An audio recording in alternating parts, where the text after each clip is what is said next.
Panduan ibadah online. Persiapkan hati untuk beribadah di hadapan Tuhan. Jangan sambil tiduran ya. Persiapkan tempat yang tepat. Disarankan memakai ruang keluarga. Hindari gangguan notifikasi handphone. Persiapkan waktu untuk fokus beribadah. Jangan selfie, komen-komen, atau ngobrol sendiri. Pakailah pakaian yang sopan, yang menunjukkan sikap hormat beribadah. Persiapkan hati anak-anak untuk ibadah bersama, jangan sambil makan.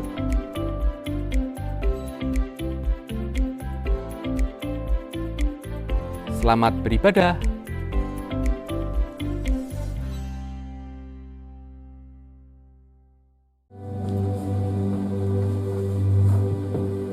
Shalom.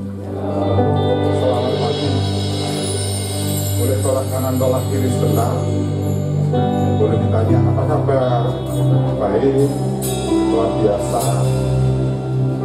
Pada pagi hari ini, di bulan keempat tahun 2022, tidak terasa bulan ini terlewati, bulan demi bulan. Rencana Tuhan tidak pernah gagal dalam hidup kita, dan senantiasa Dia menyertai kita. Mari kita sama-sama siapkan hati kita berdoa. Kami bersyukur Tuhan, kami boleh melewati hari demi hari dengan penyertaan-Mu yang luar biasa. Kami bersyukur untuk kasih-Mu, perlindungan-Mu, untuk penyertaan-Mu, untuk kasih sayang-Mu yang Kau berikan buat kami. Kami bersyukur bukan karena kuat dan gagah kami mampu melewati, tapi semua karena Roh-Mu Tuhan yang menyertai kami. Roh yang ada di dalam kami jauh lebih besar dari setiap orang yang ada di dunia ini, dan kami boleh mengalami kemenangan demi kemenangan yang Kau berikan buat kami. Kami bersyukur untuk keluarga yang sehat, untuk anak-anak yang manis, untuk cucu yang baik. Tuhan, kami bersyukur pagi hari ini, kami bersyukur. Terima kasih Roh Kudus, terima kasih. Kami mau masuk lebih dalam lagi dalam hadirat-Mu. Kami buka hati kami lebar-lebar untuk Roh Kudus bekerja. Kami mau taat, kami mau tunduk dengan otoritas-Mu, karena kami percaya Roh yang kudus itu hadir di tengah-tengah kami, menyatukan kami, dan kami boleh bersyukur dalam nama Yesus. Amin. Hanya kepadamu bawa seluruh kehidupanku sebagai persembahan yang tulus dan yang berkenan kepadamu, karena kasih-Mu Kau memilihku.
lagi, lihat kanan kiri, mungkin ada yang baru. Saudara boleh kasih tahu Allah kita luar biasa. Mungkin ada yang baru pertama kali hadir, lambaikan tanganmu. Ada yang pertama kali hadir? Ada yang pertama kali hadir? Ada? Tolong kasih tahu yang sebelah kanan kirinya, selamat datang di Jedayali. Tuhan Yesus memberkati. Anda bukan orang lain di tempat ini. Haleluya. Allah kita Allah yang besar. Satu-satunya.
dan hidupku tidak sama lagi. Saudara dan saya adalah lebih dari pemenang. Amin. Haleluya.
penebus kita yang hidup, maka saudara dan saya adalah lebih dari pemenang. Amin.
Meja kita boleh menikmati akan firman-Nya, menikmati akan hadirat-Nya lebih dalam lagi.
Sungguh besar, sungguh indah pengorbanan setiap kami, Tuhan.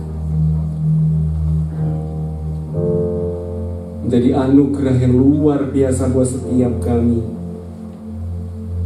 sehingga kami dipulihkan, dibenarkan, diselamatkan, akan hidup di dalam kelimpahan. Semua karena pengorbanan, semua karena Engkau ya Tuhan. Sehingga pagi hari ini kami boleh bersama-sama bersyukur karena kami punya Tuhan yang sangat baik. Amin. Punya Tuhan yang perkasa, yang luar biasa. Kami serahkan waktu ini kepadamu Tuhan. Selama renungan firman Tuhan, Roh Kudus berkaryalah. Engkau berjumpa, Engkau menjumpai seluruh umat-Mu di tempat ini Tuhan. Terima kasih Bapak, terima kasih. Kami siapkan hati, telinga, dan hidup kami untuk mendengarkan firman. Di dalam nama Tuhan Yesus Kristus yang siap dengarkan firman Tuhan, katakan sama-sama haleluya. Amin. Beri kemuliaan bagi Tuhan. Shalom. Shalom. Sungguh bersuka cita kita berjumpa kembali di hari Minggu. Saya melihat wajah-wajah yang bersuka cita. Coba lihat wajah kanan kirinya bersuka cita atau tidak.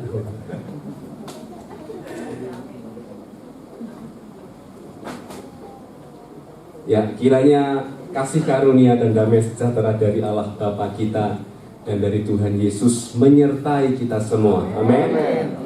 Untuk semua yang hadir pada hari ini dan yang mengikuti dari rumah pun Tuhan jamah. Ada satu pengumuman sebelum saya sampaikan firman, yaitu di minggu terakhir 24 April 2022 akan ada penyerahan anak. Jadi Bapak Ibu yang anaknya belum diserahkan bisa mendaftar ataupun menghubungi Ibu Novi di tanggal 24 April 2022. Pada kesempatan hari ini saya akan berbagi sesuatu hal yang sangat dekat dengan kita dan sesuatu hal yang mungkin terjadi di sekitar kita. Bapak Ibu Saudara dikasihi Tuhan, terkadang di dalam hubungan kita kepada orang lain, hubungan kita dengan orang lain, mungkin dengan keluarga, suami, istri, anak, orang tua, saudara, ataupun kepada teman-teman yang lain, sengaja atau tidak sengaja, itu dapat terjadi yang namanya gesekan. Ya. Terjadi selisih paham, beda pendapat, bahkan mungkin sampai terjadi pertikaian atau perselisihan. Kita tahu ada ayat di dalam Amsal 27 ayat yang ke-17 berkata, besi menajamkan besi, orang menajamkan sesamanya. Artinya sesuai dengan gambar di LCD, ibarat pisau yang tumpul. Pisau yang tumpul maka harus diasah dengan besi juga supaya kembali tajam. Pisau tersebut perlu dalam tanda kutip gesekan, disengaja ada gesekan supaya dapat kembali berfungsi dengan baik. Jadi besi menajamkan besi. Begitu juga kita Bapak Ibu, manusia yang notabene adalah makhluk sosial. Makhluk yang dimana berhubungan secara timbal balik. Ya, dengan manusia yang lain. Kita berhubungan dengan orang lain, dengan saudara kita, dengan keluarga kita, dengan teman-teman kita, ini hubungan yang timbal balik. Sehingga pasti kemungkinan besar akan terjadi yang namanya gesekan juga. Gesekan di sini Bapak Ibu jangan langsung diartikan mungkin beda pendapat, pertikaian, debat, ataupun sampai pertengkaran. Melainkan gesekan di sini dapat diartikan juga, misalnya ada seorang guru yang sedang mengajar muridnya, itu juga gesekan, tapi gesekan yang baik. Mungkin juga seseorang yang sedang membagikan firman Tuhan, seperti saya pada hari ini, itu juga gesekan. Maka hari ini Bapak Ibu saudara semua sedang saya gesek, ya. Sedang digesek, ya. Bukan langsung menjadi sip, enggak, supaya tajam kembali. Bahkan Bapak Ibu Saudara semua duduk diam, duduk tenang di tempat ini, itu pun juga sedang menggesek saya. Jadi kita saling bergesek karena hubungan ini timbal balik.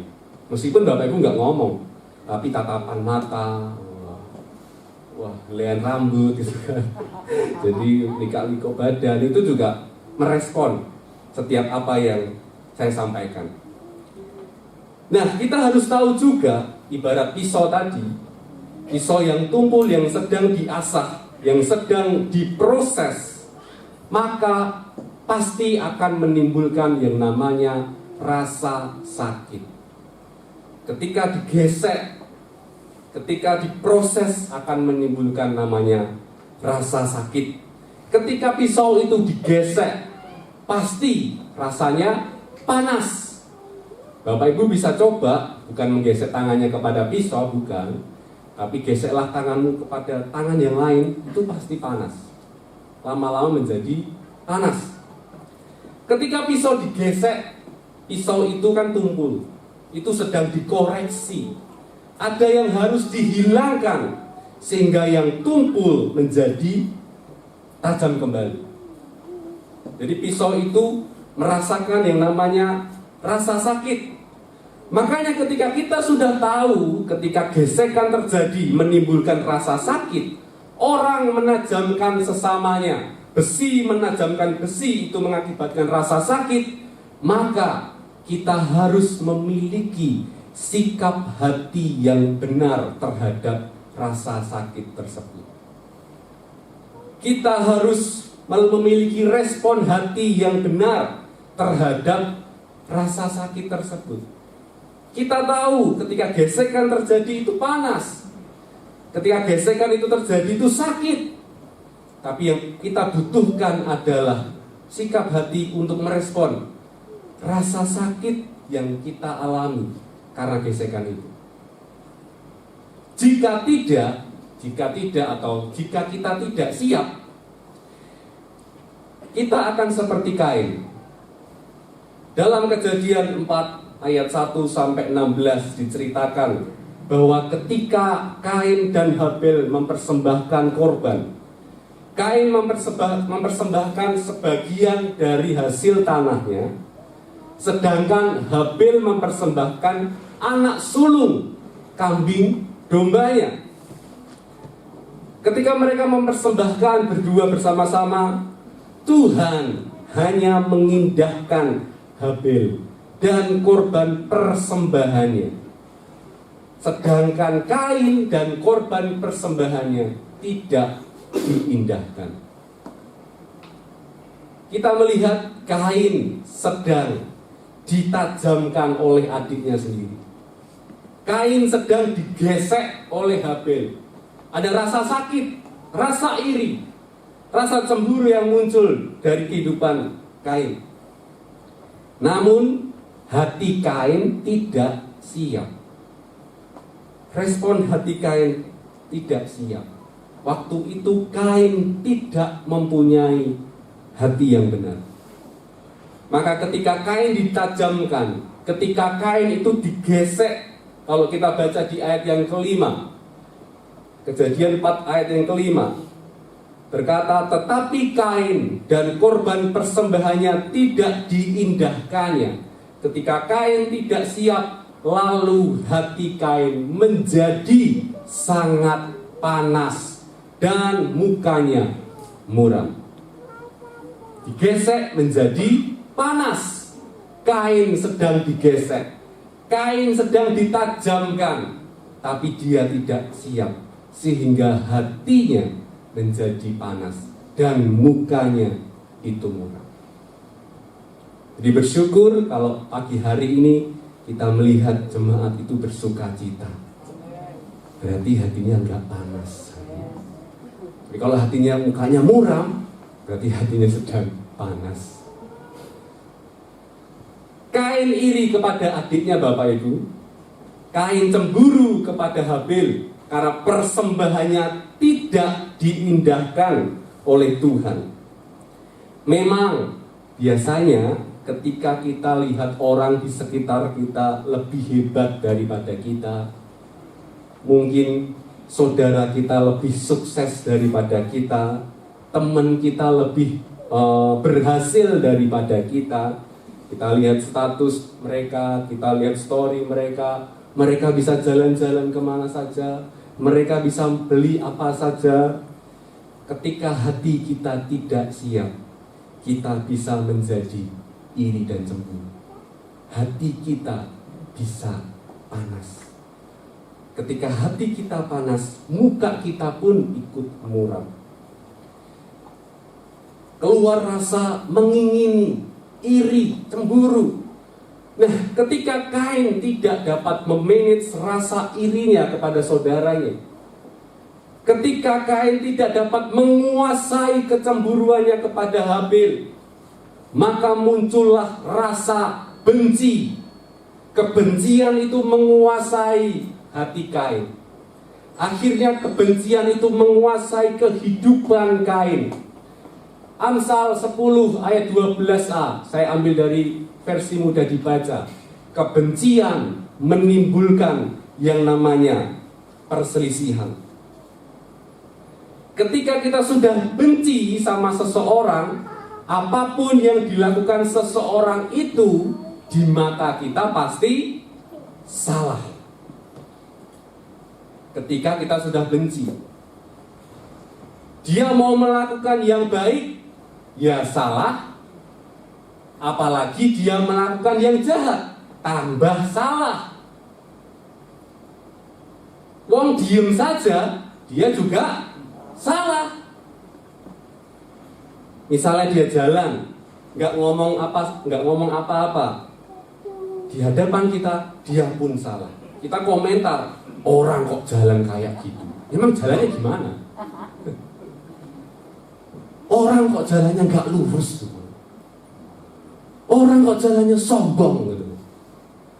Bahkan mungkin komentar kita sampai lupa gitu. Orang kok jalannya maju. Ya jalannya maju lah. Masa mundur ya. Itu saking bencinya. Namanya sudah terlanjur benci. Apapun gerak-geriknya salah. Orangnya lewat di dislike. Waktu kebencian itu menguasai Kain, maka apa yang dilakukan Habil itu salah.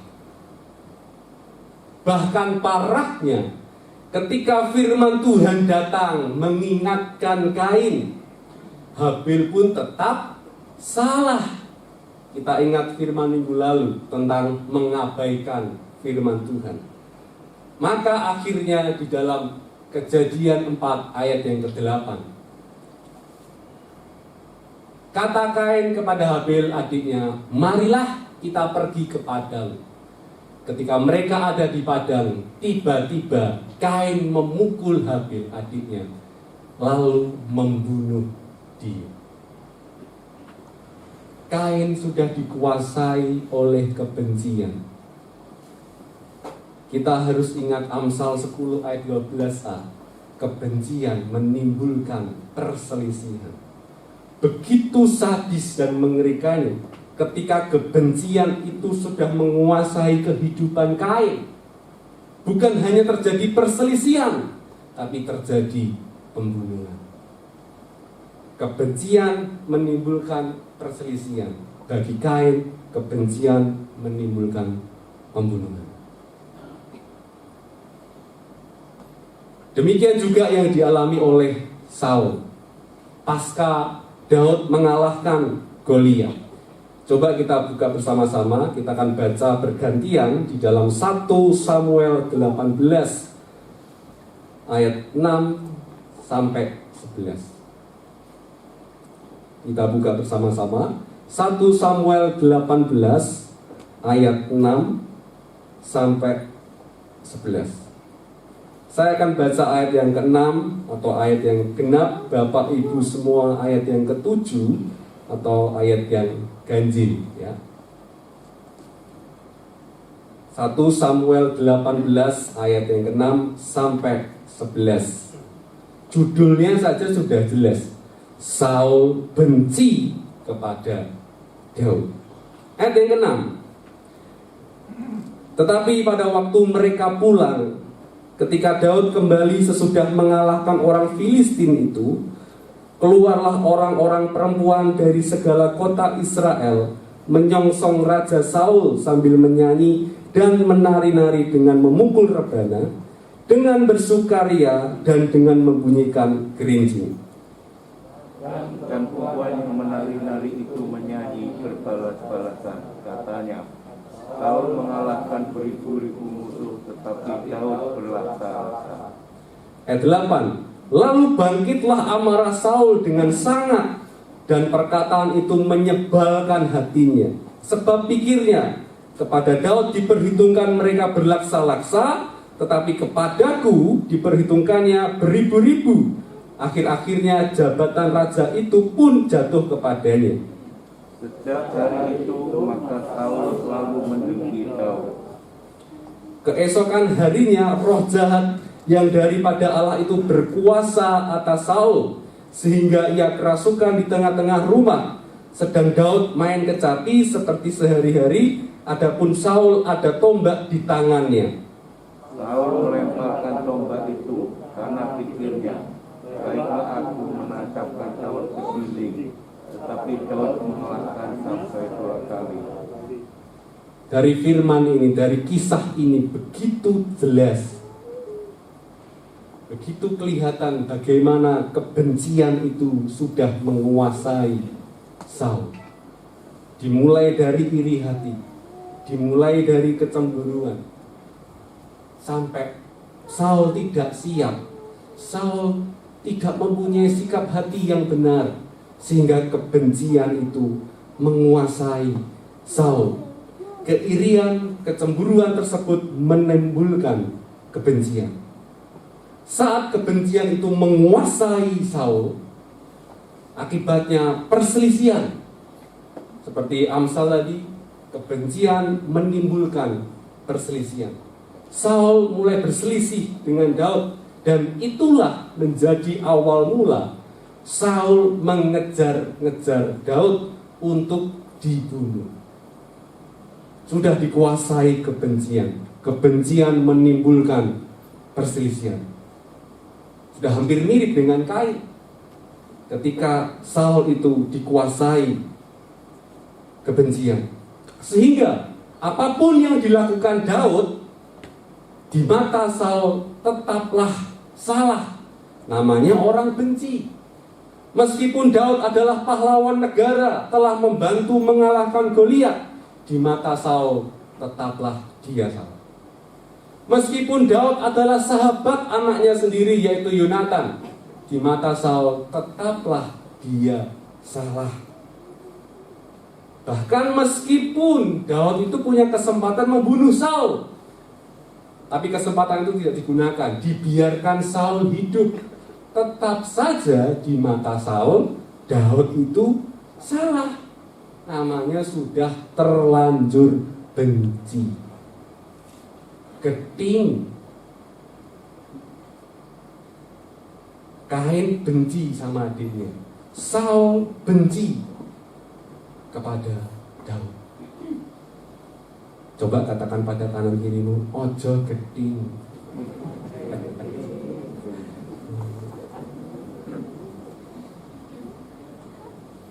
Saul sudah terlanjur benci. Saul ingat Amsal 10 ayat 12a, kebencian menimbulkan perselisihan. Hampir-hampir kebencian itu menimbulkan pembunuhan dari Saul kepada Daud. Nah, bagaimana sekarang kita memiliki hati yang benar, mempunyai respon hati yang benar, atau mempunyai kehidupan yang tidak dikuasai oleh kebencian, apalagi yang sudah terlanjur benci, seperti Kain ataupun Saul. Di dalam 1 Yohanes 2 ayat yang ke-9 berkata, sebab barang siapa berkata bahwa ia berada di dalam terang, kita ngomong Tuhan, aku di dalam terang, tetapi dia masih membenci saudaranya, ia berada di dalam kegelapan sampai sekarang. Begitu juga di dalam 1 Yohanes 4 ayat yang ke-20. Jikalau seseorang berkata, aku mengasihi Allah. Kalau tadi kita berkata, aku di dalam terang.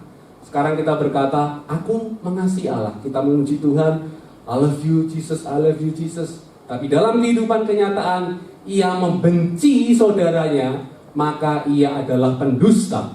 Karena barang siapa tidak mengasihi saudaranya yang dilihatnya, tidak mungkin mengasihi Allah yang tidak dilihatnya. Jadi kalau kita berkata, aku mengasihi Tuhan, tapi kita masih benci kepada orang lain, masih benci kepada siapapun teman kita, kita dikatakan kita berbohong, kita pendusta, kita masih di dalam kegelapan. Bapak Ibu Saudara dikasihi Tuhan, supaya kita tidak dikuasai oleh kebencian, maka jawabannya sebenarnya ada di dalam kelanjutan setiap ayat yang kita baca tadi. Misalnya, yang pertama, Amsal 10 ayat 12.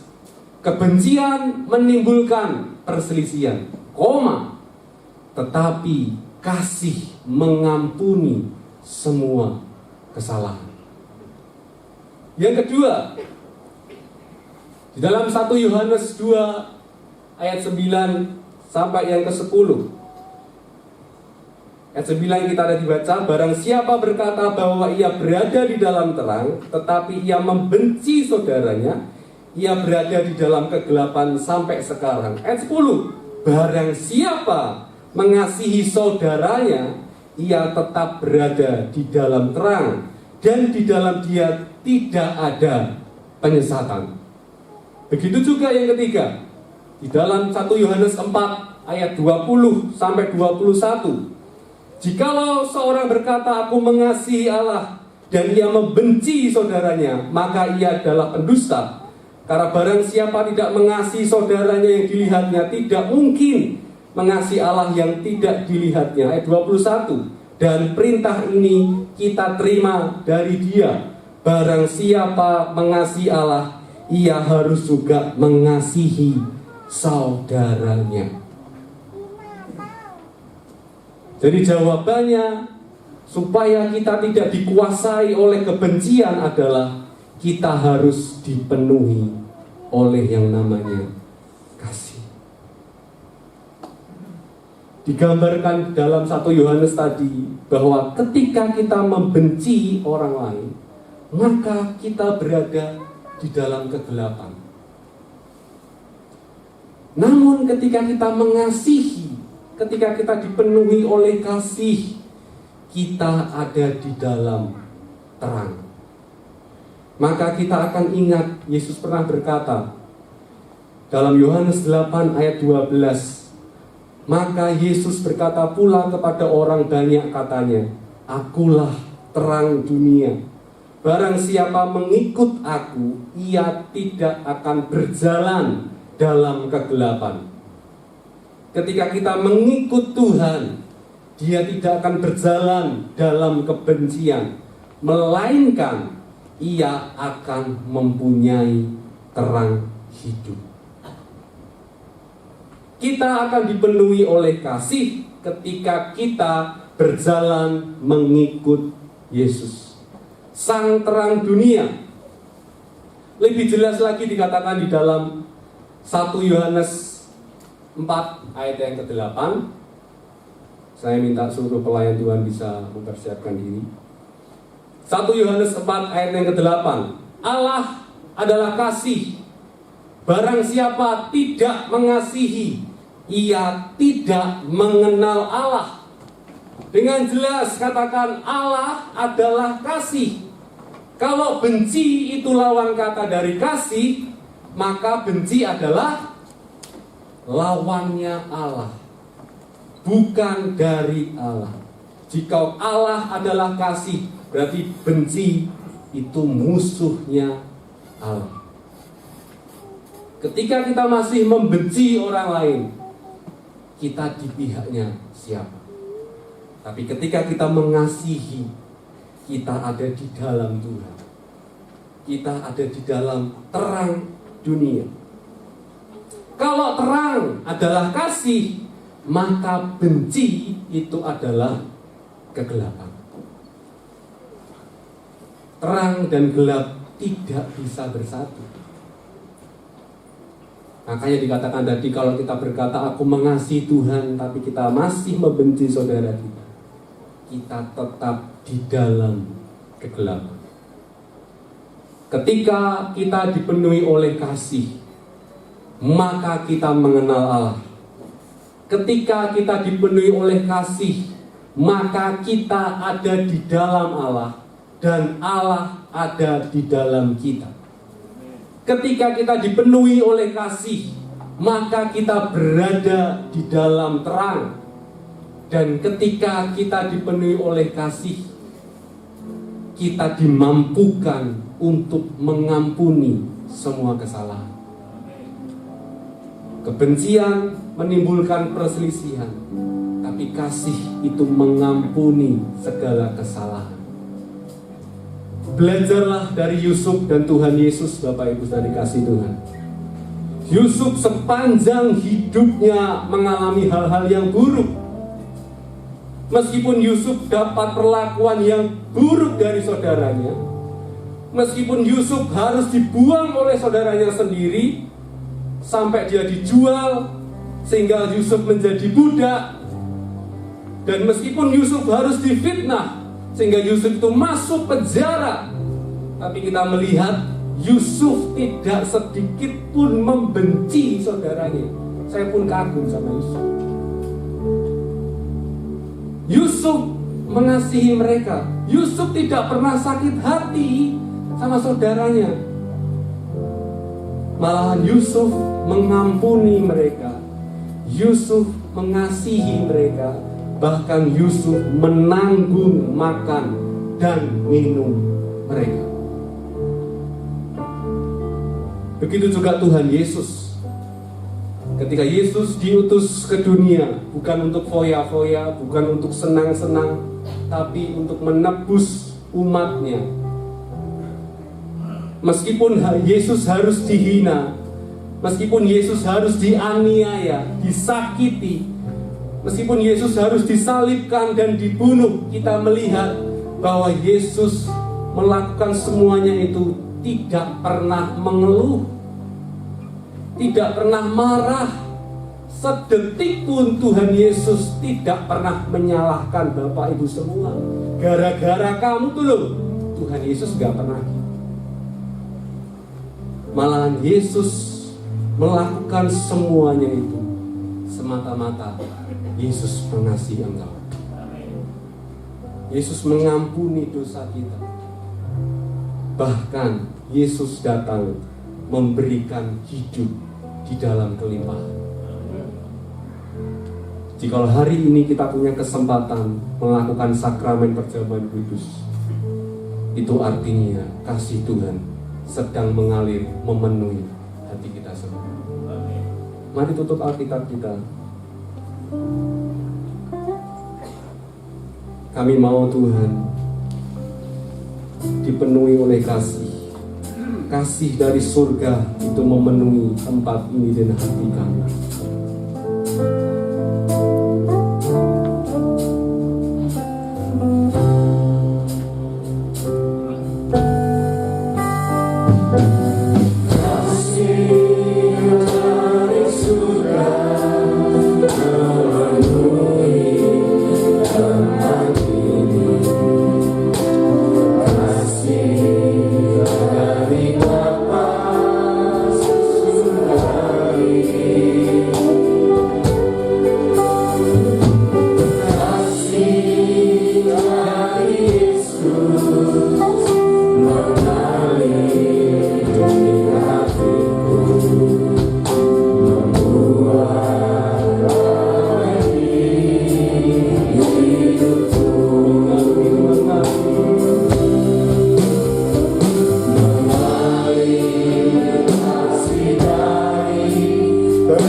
dengan senang hati.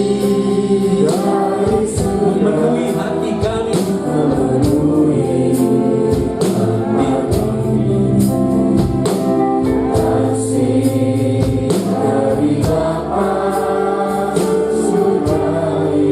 Mengalirlah Roh Kudus, mengalirlah kasih dari surga, memenuhi tempat ini, memenuhi hati kami.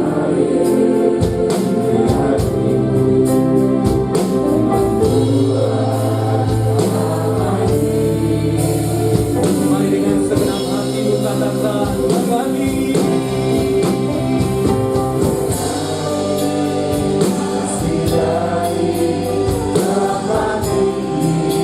Kami buang semua kebencian kami. Kau gantikan dengan kasih-Mu Tuhan.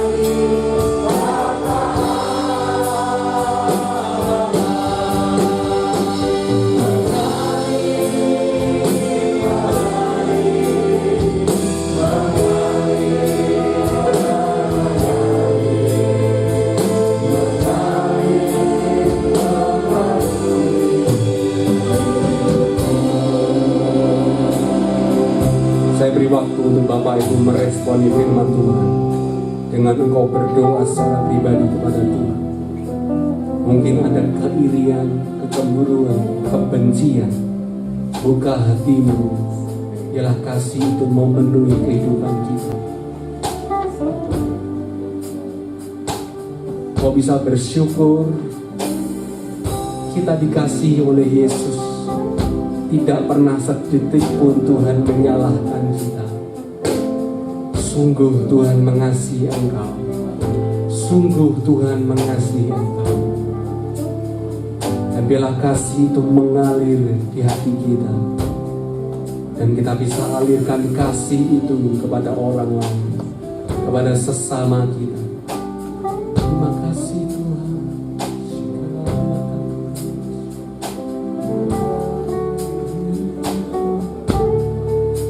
Roh Kudus, bimbing kami, tolong kami.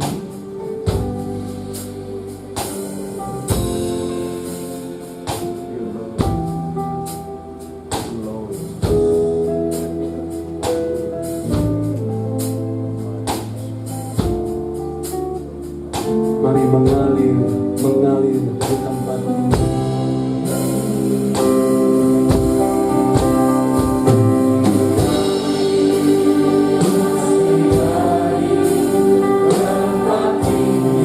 Mari mengalir, Roh Kudus mengalir.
Sungguh kami beruntung memiliki Allah seperti Engkau.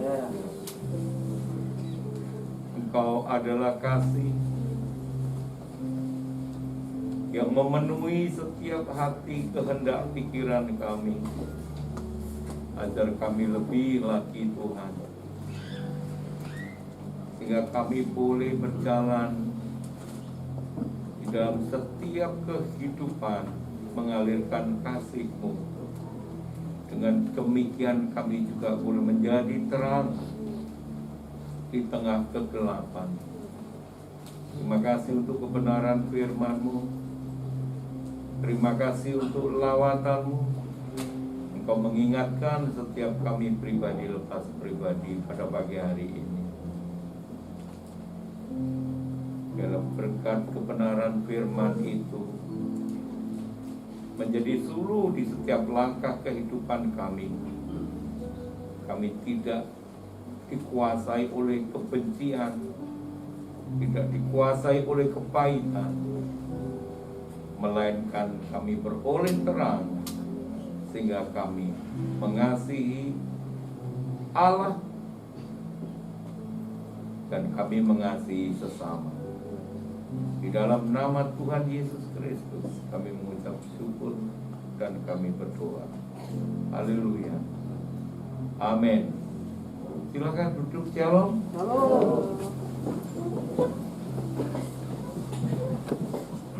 Ini kengok pelan ya.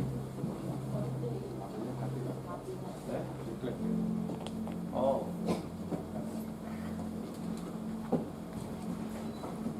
Iya.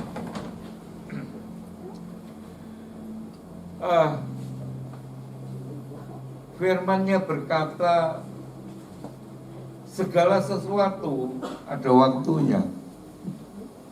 Jadi segala sesuatu ada masanya. Ya, mungkin singernya bisa duduk sebentar. Segala sesuatu ada masanya, segala sesuatu ada waktunya. Kita tahu namanya kadaluwarsa, expired. Kebencian, kepahitan yang masing-masing kita punyai itu kapan kadaluwarsanya? Jadi Anda mesti cuci gudang, Anda mesti big sale, di washing, supaya itu bersih dari kehidupan kita. Kebenarannya berkata, jikalau dia mengasihi Allah tetapi masih membenci saudaranya, dia berbohong. Nah, kebencian itu menutup segalanya. Kepahitan itu menjadikan semua itu salah. Jadi orang yang demikian, orang yang benci itu adalah orang yang benar sendiri menurut dirinya. Yang lain pokoknya salah, yang lain keliru, dia benar sendiri. Bapak Ibu yang terkasih dalam nama Yesus, sebelum kita masuk ke perjamuan kudus, kita boleh mendengar kesaksian yang memberkati. Dan menurut saya itu luar biasa. Jikalau hari-hari ini banyak orang meragukan apakah Yesus itu ada, apakah dia tetap berkuasa, apakah kuasanya tetap sama, dan segala macam dalam kehidupan yang penuh dengan tantangan, penuh dengan kesulitan, penuh dengan banyak hal yang kita hadapi. Tapi mari kita dengar sebentar ya, sebelum kita menerima perjamuan kudus, supaya menguatkan, karena saya juga diberkati secara pribadi. Kepada siapa kita fokus di dalam kehidupan, itu yang menentukan apa yang kita akan dapatkan di depan. Yesus bukan hanya menyelamatkan kehidupan, roh kita diselamatkan, jiwa kita diselamatkan, tapi satu perkara, nasib kita pun Dia selamatkan. Masa depan kita pun dengan anak cucu keturunan Dia selamatkan. Amin. Ya, mari untuk mohon. Ya, kita akan dengarkan apa yang Tuhan kerjakan pada hari ini. Terima kasih. Shalom seluruh semua. Tuhan Yesus memberkati semuanya. Kaget saya nggak tahu kalau suruh kesaksian. Puji Tuhan, saya ingin menyaksikan betapa cinta kasih Tuhan di dalam kehidupan kami sekeluarga. Tepatnya banyak sekali ya Tuhan tolong kami sekeluarga itu sangat luar biasa. Terakhir waktu doa sekota hari Senin kemarin, masih ingat ya seluruh jemaatnya. Waktu itu Pak gua datang jam 5 saya sudah siap-siap. Jam 5 sore kami sudah siap, 5:30. Karena saya di rumah cuma berdua. Kalau saksi pagi kan kerja anak saya. Jadi imam berdua, saya sama mertua dengan usia 84 tahun, dengan keadaan mata cuma bayang-bayang, kalau malam malah sama sekali tidak kelihatan, dan telinga cuma tinggal 13%. Jadi saya kalau berangkat pergi sore mesti tak suruh dahar dulu. Mami dahar dulu ya Pak Nunggu, nanti kalau saya pulang. Mami bilang makan sih ini untuk nak kewangan. Ya udah saya siapkan makan. Mami dahar sama ikan yang tadi siang apa tak ceplok telur aja ya udah. Saya saat siang saya bikinnya ikan sama sayur lodeh. Jadi pikir saya suruh duduk Mami, saya ceplek yang kompor 2 itu 1 telur, satunya lodeh. Lodehnya pancinya cuma segini sekepal ini, berapa itu ya senti ya, pokoknya segini toh. Dan lodehnya posisi masih 1/3.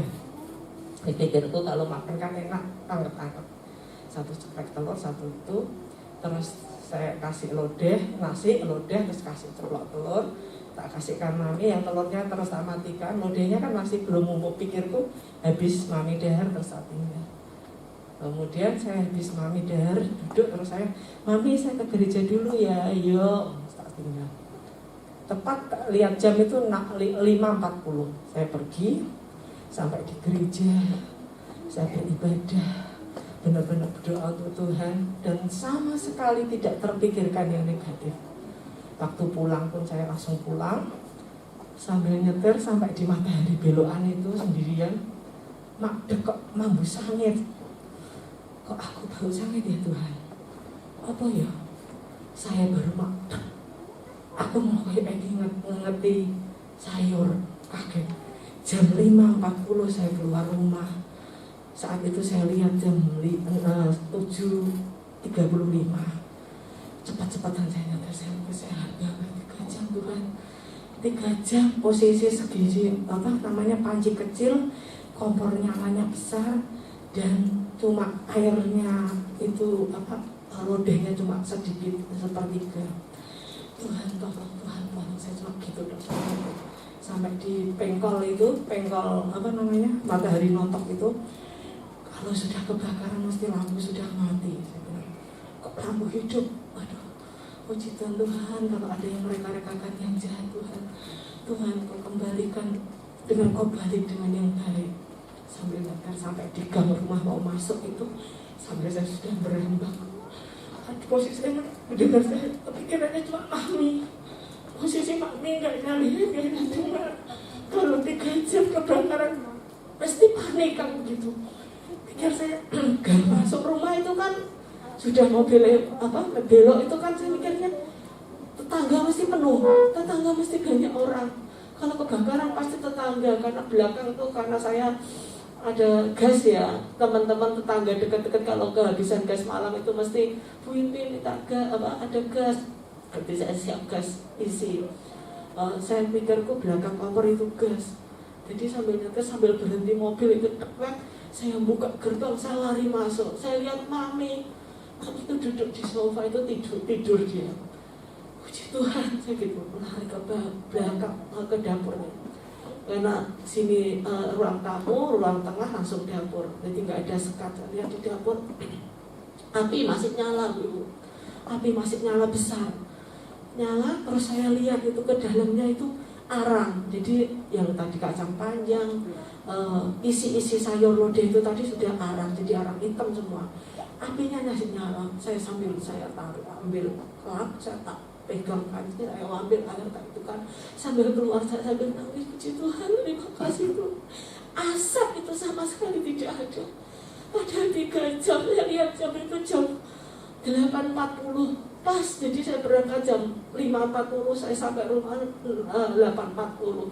Jadi sambil saya lari keluar, sambil saya buka gerbang, masukkan mobil sambil nangis saya. Mami pun saya tidak kasih tahu. Saya masukkan sambil nangis, saya terus berdoa terima kasih sama Tuhan. Tuhan luar biasa, 3 jam.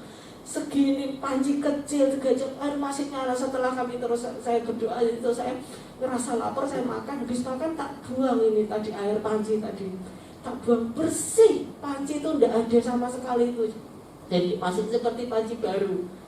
Luar biasanya Tuhan. Kalau tidak Tuhan yang menolong kami, tidak ada kekuatan Tuhan yang luar biasa. Percaya ibu-ibu, bapak-bapak, saudara semuanya, bersandarlah pada Tuhan. Percaya kalau melangkah kita pergi, Tuhan malaikatmu menjaga rumah kami, Tuhan malaikatmu menjaga seluruh anak cucu kami dimanapun berada. Tuhan, kami percaya Engkau menjaga kami semuanya. Dan Tuhan pasti pada saat itu sendiri yang turun tangan untuk menjaga kami sekeluarga. Terima kasih Tuhan Yesus memberkati.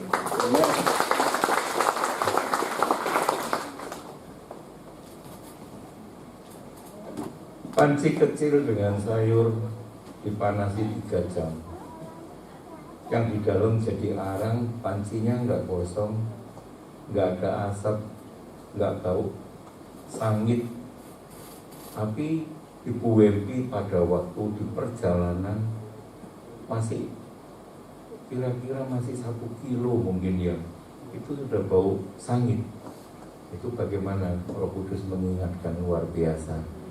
Dan saya katakan itu bagaimana luar biasanya malaikat-malaikat yang diperintahkan Tuhan untuk melayani kita. Bapak Ibu, ada loh pelayanan malaikat. Anda harus minta itu. Ya, bagaimana Yusuf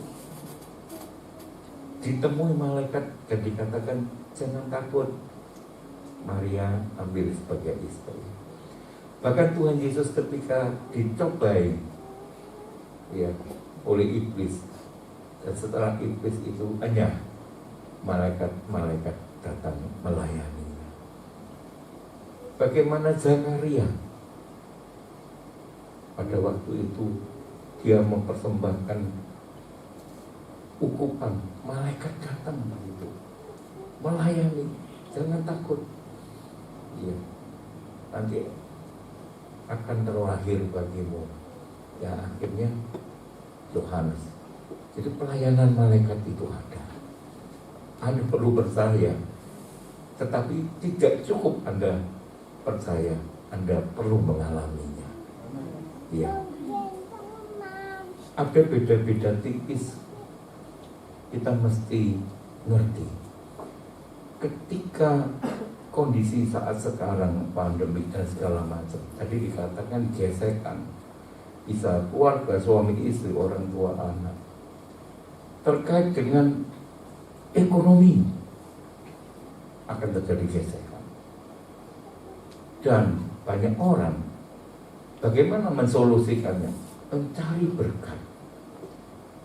Dia tidak mencari untuk mendapatkan sumber berkat.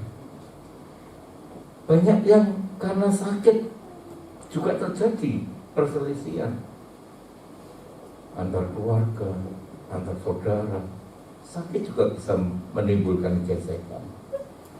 Jangan mencari kesembuhan. Lu kok aneh Pak, kok nggak cari kesembuhan? Cari sang penyembuhnya. Ketika kita dapatkan sang penyembuh, kita disembuhkan. Jangan cari berkatnya, cari sumber berkatnya. Ketika kita bingung, jalan sana buntu, jalan sini buntu, jangan cari jalan, cari sang pembuat jalan. Kisah Ester, dia tidak masuk ke gudang harta perhiasan dan kemudian mencari untuk diambil menjadi miliknya. Tapi dia memberikan teladan. Dia mendapatkan Raja Ahasveros, pemiliknya, sehingga dia mendapatkan semuanya. Amin. Kita mesti cari pemiliknya. Kita perlu mencari sang sumber berkat. Jangan mencari berkatnya. Jangan mencari kesembuhan, tetapi dapatkan sang penyembuhnya. Semua akan mendapatkan. Dia pembuat janji. Dia pembuat jalan. Dia ada di tengah-tengah setiap kita. Dia mengubahkan, memutarbalikkan keadaan kehidupan dari duka cita kepada sukacita. Dia menyentuh setiap hati. Dia mengubah setiap hati. Pak, suami saya itu jahat banget. Cari dia. Dia sanggup mengubah hati. Dia mengusap setiap air mata. Dia menyembuhkan setiap hati yang luka. Anda mesti ketemu. Anda mesti dapatkan itu. Fokus kepada dia. Amin. Mari kita bangkit berdiri. Mari untuk senior. Untuk Peter saya ulang.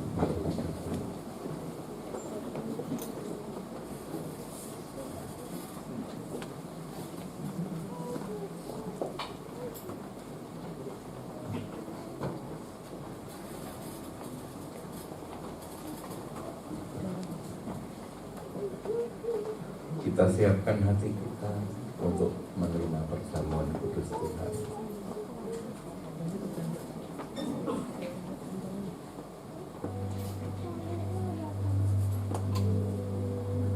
Kau hadir di tengah kami, menghampiri pribadi lepas pribadi. Engkau tahu keberadaan kami. Engkau tahu setiap apa yang kami perlukan dan apa yang kami butuhkan. Satu perkara, kerinduan-Mu untuk memberkati umat-Mu. Pagi hari ini kami menyediakan hati, kehendak, pikiran untuk berfokus kepada-Mu. Terima kasih. Engkau Allah yang tetap sama dahulu, sekarang, sampai selama-lamanya. Engkau pembuat mujizat di setiap persoalan kesulitan, bahkan yang tidak mungkin itu dapat diselesaikan. Tetapi Engkau Tuhan yang penuh kuasa. Engkau memegang janji. Engkau merancangkan kehidupan bagi anak-anak-Mu. Damai sejahtera, bukan rancangan kecelakaan, tapi rancangan kehidupan yang penuh dengan kemenangan. Menerima kemurahan demi kemurahan, seturut anugerah. Terima kasih Tuhan. Terima kasih.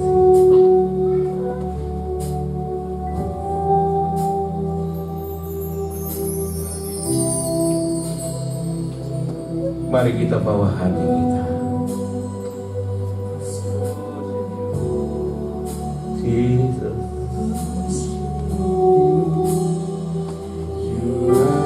you are here, moving in on me. I worship you.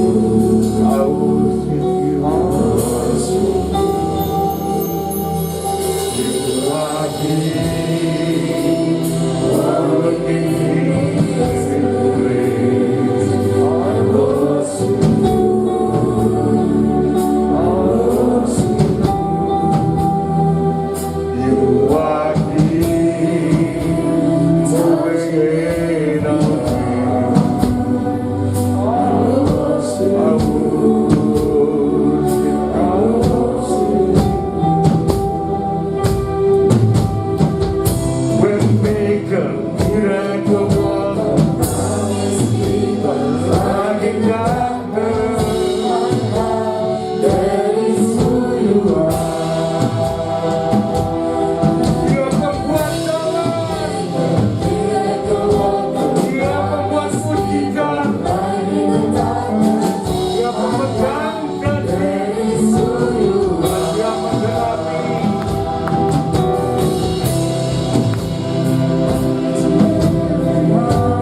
berkuasalah atas kami.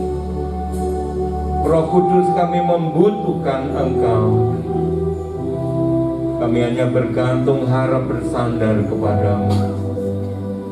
Dan pagi hari ini berperkaralah kepada setiap umat-Mu.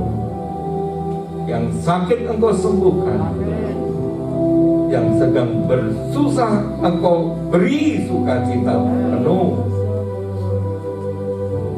yang sedang bingung dan bimbang Engkau berikan ketetapan di dalam hidupnya, bahwa mereka mengalami pengalaman yang ilahi bersama-sama. Bahkan yang putus asa Kau berikan pengharapan yang baru.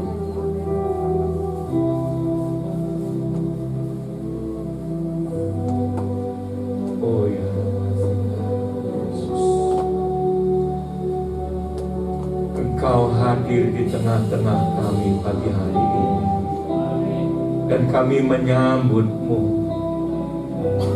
Haleluya, haleluya.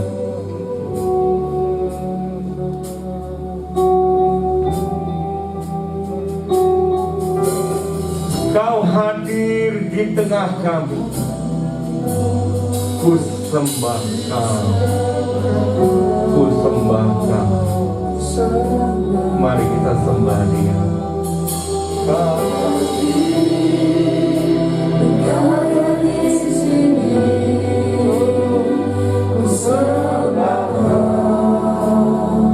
ku sembah Kau.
kehidupan yang membalut setiap hati yang luka dan menyembuhkan. Terima kasih Tuhan untuk segala berkat ilahi yang Kau sediakan di dalam perjamuan kudus.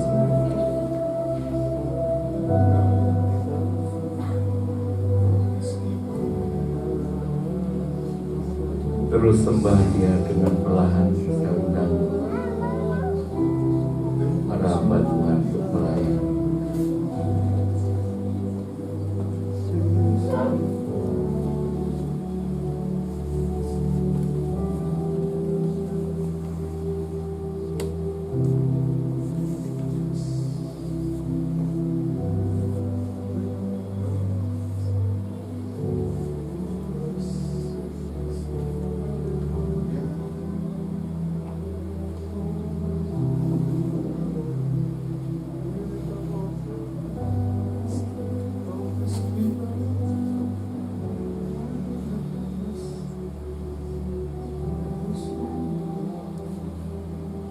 Sampaikan dengan perlahan. Kau hadir di tengah kami.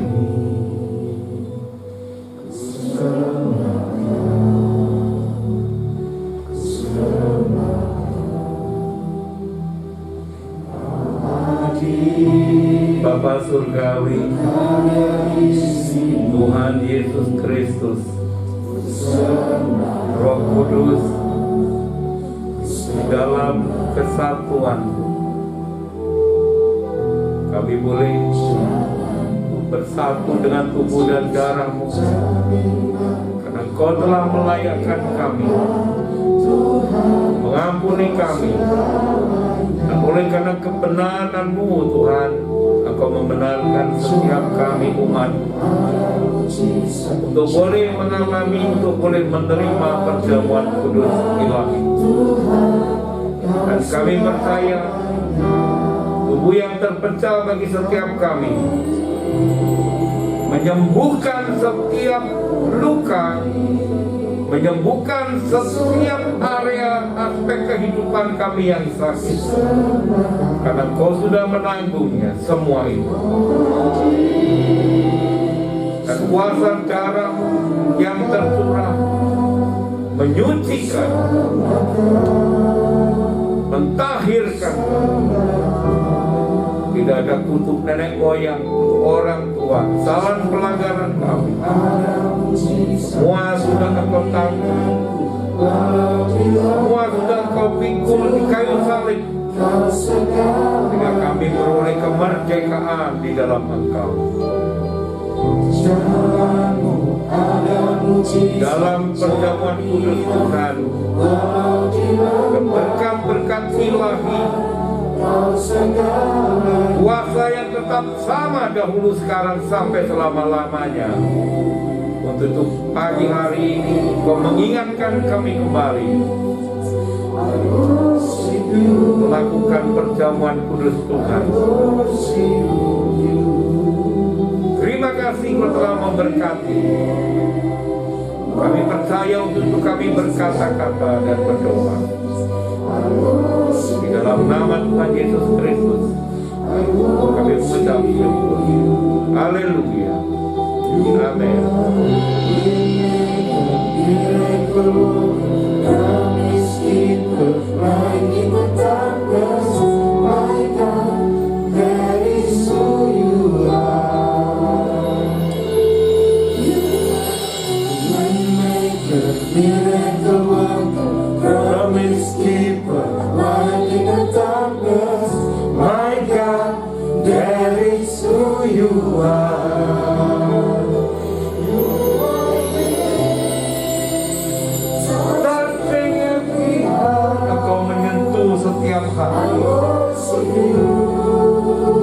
Engkau menyembuhkan setiap hati yang luka.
Light in darkness, my God, that is who you are.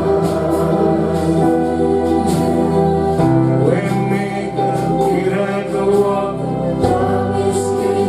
light in darkness, that is who you are. When make a miracle walk, promise people, light in the darkness, my God, that is who you are. When make a miracle walk, promise people, light in the darkness, my God, that is who you are.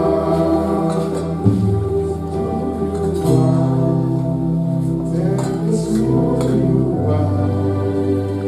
That is who you are. That is who you are. Apakah ada jemaat yang belum menerima roti dan anggur perjamuan? Sudah semua ya.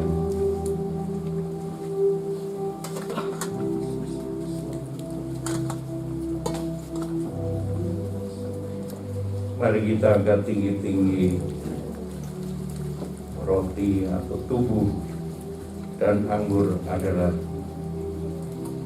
darah. Jangan takut, percaya saja bahwa Dia Allah yang peduli atas setiap kehidupan kita dari hari ke hari, dari musim kepada musim.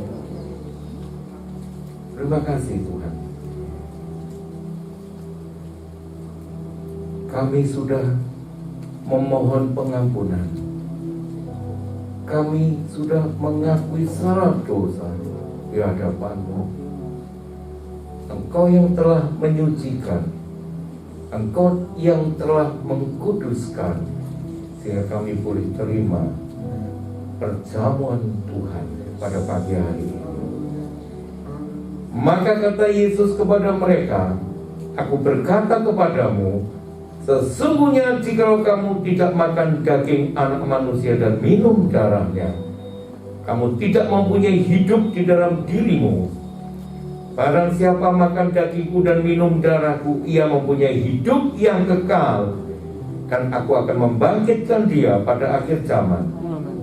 Sebab dagingku adalah benar-benar makanan, dan darahku adalah benar-benar minuman. Barang siapa makan dagingku dan minum darahku, ia tinggal di dalam aku, dan aku di dalam dia. Sama seperti Bapa yang hidup mengutus aku, dan aku hidup oleh Bapa, demikian juga barang siapa yang memakan aku akan hidup oleh aku.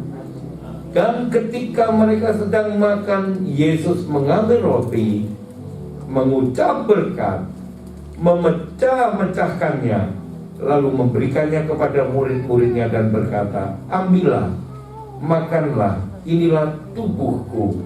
Di dalam nama Tuhan Yesus Kristus, tubuh yang terpecah memberi kesembuhan.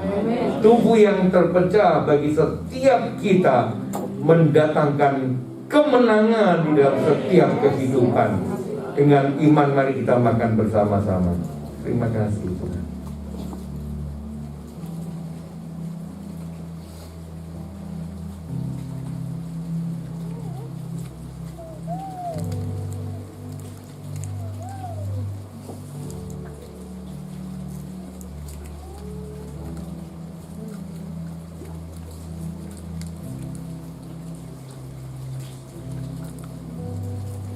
Kita angkat cawan darahnya yang tercurah bagi setiap kita, yang memberikan penebusan dari setiap salah dosa, memberikan pengampunan, hingga setiap kita tidak ada di dalam kuasa dosa. Sesudah itu ia mengambil cawan, mengucap syukur, lalu memberikannya kepada mereka dan berkata, "Minumlah kamu semua dari cawan ini, sebab inilah darahku, darah perjanjian yang ditumpahkan bagi banyak orang untuk pengampunan dosa." Terima kasih Tuhan, kami percaya, kami menerimanya. Ketika kami meminumnya, maka segala kuasa si jahat, segala intimidasi daripada kuasa maut, semuanya sudah dipatahkan, dibatalkan di dalam nama Tuhan Yesus Kristus, sehingga mereka juga tidak berkuasa atas hidup kami, karena kami adalah milik-Mu. Mari kita dengan iman sama-sama kita meminumnya. Terima kasih Tuhan.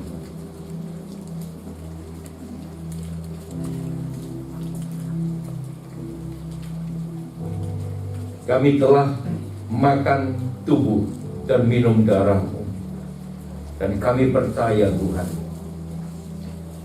sebagaimana apa yang Kau janjikan, semuanya itu akan tergenapi oleh karena kuasa ilahi-Mu yang menyertai.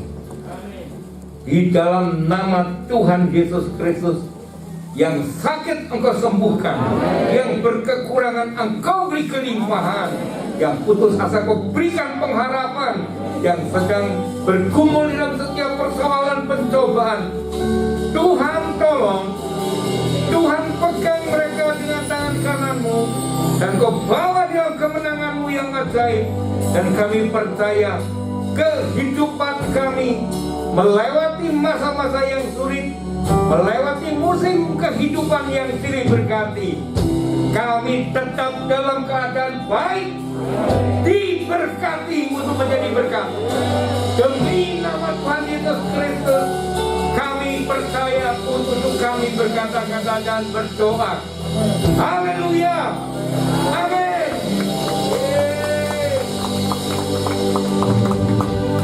Mari kita akan akhiri ibadah ini. Kita naikkan pujian, kiranya Tuhan memberkati setiap kita pagi hari ini, esok, sampai selama-lamanya.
Penuh dengan luapan syukur kepadamu, karena Kau telah melawat kami, Kau menyegarkan kami dengan kebenaran firman-Mu, dan firman-Mu jatuh di tanah hati kami yang terbaik, jatuh di tanah hati kami yang paling subur dan paling gembur. Kami percaya untuk kami berkata-kata dan berdoa. Kami juga berdoa bagi anak-anak, gereja anak, di masa pertumbuhannya. Jauhkan dari yang jahat, urapi dengan kuasa darah-Mu. Malaikat-Mu terus Tuhan menyertai melayani mereka. Jika di dalam pertumbuhan studinya semua boleh Tuhan mencapai masa depan yang indah menurut rancangan dan kehendak-Mu. Kami berdoa untuk para orang tua yang memberkati setiap pekerjaan apa yang dia kerjakan, Engkau buat berhasil. Terima kasih Tuhan, berkat-Mu senantiasa melimpah kepada setiap orang benar Tuhan. Engkau tidak pernah meninggalkan. Janji-Mu adalah iya dan amin, dan segala yang baik yang Kau janjikan pasti itu tergenapi, menjadi kenyataan dalam kehidupan kami, dan menjadi kesaksian yang memuliakan nama-Mu, diberkati untuk menjadi berkat. Terima kasih pada pagi hari yang sungguh indah ini Tuhan. Roh Kudus-Mu telah melawat setiap kami, memberikan kekuatan, memberikan harapan, bahkan setiap persoalan yang kami bawa di hadapan-Mu, kami percaya Tuhan menyelesaikannya. Kami pulang dalam damai sejahtera-Mu, kami pulang dalam sukacita-Mu. Malaikat-Mu menatang, kembalinya kami pulang ke rumah masing-masing, jauh maupun dekat. Kami tiba dalam keadaan selamat. Terima kasih Tuhan Yesus, terima kasih Roh Kudus. Di dalam nama Tuhan Yesus Kristus, setiap kita yang percaya sudah diberkati, berkata bersama-sama, haleluya.